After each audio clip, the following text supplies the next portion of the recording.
Pred dnevi je v slovenskem prevodu išla knjiga Hitler izpod peresa Iana Kershawja, najbolj znanega angleškega zgodovinarja za obdobje 20. stoletja, še predvsem druge svetovne vojne in nemškega rajha. Sama biografija o Hitlerju pomeni najvišji dosežek na tem področju do zdaj, saj je po mnenju vseh strokovnjakov in kritikov monografija, ki je neke vrste prototip monografij o življenju posameznih mož, ki so zaznamovali 20. stoletje. Ta knjiga je napisana podobno, kot je napisal svojo knjigo Jože Pirjevec, in sicer Tito in tovariši. Tudi Hitler obravnava predvsem lik samega Adolfa Hitlerja na eni strani, njegov fenomen dviga iz popolnega anonimusa v kratkem času do diktatorja, ki mu sam Kershaw pravi karizmatični diktator. To je v bistvu sintagma, ki na najkrajši način označi, kako je lahko Hitler prišel do tega. Svojo karizmo je v najkrajšem času potegnil za sabo intelektualce, znanstvenike, umetnike, delavce, kmete, skratka praktično celotno nemško družbo, le redki so zapustili rajh pravočasno, ker so videli, da je pot zgrešena.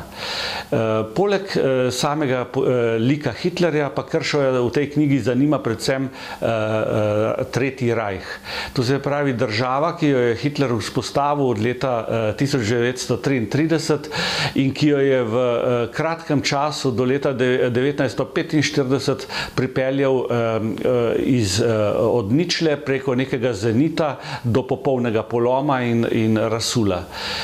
Gre za državo, ki je delovala na nek način že skoraj avtonomno, kjer so ljudje, njegovi najbližji sodelavci, kot so bili recimo Heydrich, Hess, Bormann, Himmler, Goebbels, recimo, če naštejemo samo nekatera imena, so delovali dostikrat tako samostojno, da Hitlerju niti ni bilo treba ukazovati, kaj morajo storiti. Vsak je preprosto določeno potezo potegnil, misleč, tako bi mislil Hitler, tako bi si želel Hitler.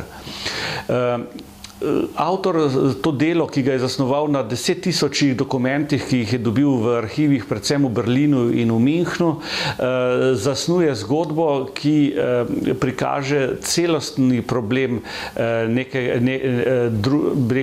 konca prve polovice 20. stoletja oziroma problem druge svetovne vojne kot nadaljevanja prve svetovne vojne, v kateri stvari niso bile razrešene in ki se je končala praktično v neki pad situaciji, čeprav so Nemci morali podpisati brezpogojno vdajo.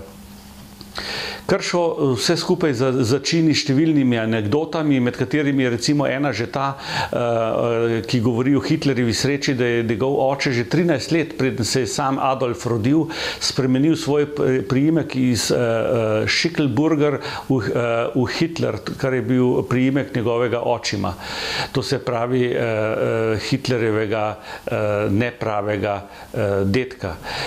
S tem imenom Hitler je Adolfu uspelo prav gotovo laže seči v srca meščanov, kajti sam priimek je bil bolj meščanski, bolj privzdignen v primerjavi s tistim, kar je Hitler govoril, njegov oče govoril v svojem priimku, da je kmetavzarski Schicklburger, ki ga nihče ne bo vzel resno. Hitler, posebna pozornost v knjigi je posvečena seveda tudi samemu holokaustu. Holokaust je stvar, ki v drugi svetovni vojni dobi praktično domovinsko pravico. Do takrat o tem sploh nismo govorili. Gre za najbolj popolno ideologijo izničenja, popolnega izničenja Judov, pa ne samo Judov, moramo se zavedati, da poleg tega seveda je Hitler skušal obračunati tudi z Slovani in med Slovani predvsem smo bili Slovenci na udaru in pa naprimer cigani. Potem, ko mu je propadel načrt, da bi Jude izselil na Madagaskar, se je odločil, da bo pripravil prazen prostor na slovanskem vzhodu, kamor bo izselil vse Jude in s tem očistil Evropo te zalege, kot je sam takrat z svojim sovraštvom poudarjal iz govora v govor.